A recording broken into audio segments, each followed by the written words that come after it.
জয় শ্রীরাম বলাকে কেন্দ্র করে রঘুনাথগঞ্জ শহরের বুকে চলছিল পথ অবরোধ কর্মসূচি। এই সময় লালগোলা থেকে জঙ্গিপুর সুপার স্পেশালিস্ট হাসপাতালে চিকিৎসার জন্য আসার পথে শ্বাসকষ্টজনিত রোগে আক্রান্ত হয়ে এক রোগীর মৃত্যু ঘটে। হাসপাতালে আসার জন্য পুলিশ সহযোগিতা করলে হয়তো রোগীর মৃত্যু ঘটত না, কিন্তু রঘুনাথগঞ্জ পুলিশের কাছে সহযোগিতা চাইলে কোনো সহযোগিতা মেলে না বলে অভিযোগ রোগীর পরিবারের সদস্যরা। লালগোলা বাড়ি, শ্বাসকষ্ট হচ্ছিল। আমি শ্বাসকষ্টের ফলে আমি ভাগনাকে বোনকে বললাম তুই লালগোলা থেকে নিয়ে চলাই। এখানে তখন ভালোই ছিল, বেশ সুন্দর আসছিল, একটা গাড়িতে করে আসছিল। দিয়ে আমাদের জঙ্গিপুরে ঢুকে গেছে। দিয়ে বোন আমাকে ফোন করলো, দাদা এখানে ব্রিজে কিসের ভিড় আমি বুঝতে পারছি না। তো আমি বললাম কেন? বলছে ভিড়, কোনো গাড়ি আমাদের যেতে দিচ্ছে না।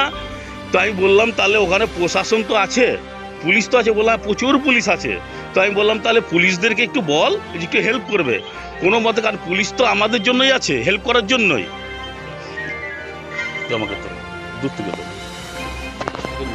আমি তখন বললাম যে পুলিশ তো আছে, পুলিশ তো হেল্প করবে, হেল্প করার জন্যই আছে, আমাদের হেল্প করার জন্যই। তো বোন, ছোট বোন ছিল, প্রত্যেকটা পুলিশ গাড়িকে বলেছে স্যার আমাদেরকে কাইন্ডলি প্লিজ হেল্প করুন, আমাকে অন্তত হসপিটালের কাছে একটু পৌঁছে দিন। কিন্তু কোনো পুলিশ কোনো তোয়াক্কা করেনি।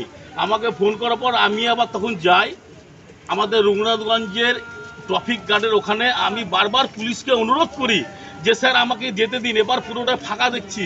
আমি দেখতে পাচ্ছি আমার ভাগনাটা হেঁটে আসছে, দুটো বোন নিয়ে আসছে, আমাকে ফোন করছে দাদা হাঁটতে কষ্ট হচ্ছে, শ্বাসকষ্ট হচ্ছে। আমি বললাম তাহলে কাজ করতে নিয়ে আমি গাড়িটা নিয়ে আগাই।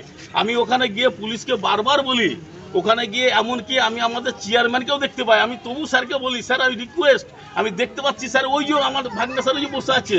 বললো হ্যাঁ দেখতে পাচ্ছি। বললাম স্যার হেল্প করুন, হয় আপনারা একটু হেল্প করে গাড়িতে করে নিয়ে এসে স্যার পৌঁছে দিন, আর না হলে স্যার আমাকে স্কুটিটা নিয়ে ঢুকতে দিন। কোনো মতেই আমাকে ঢুকতে দেওয়া হয় না।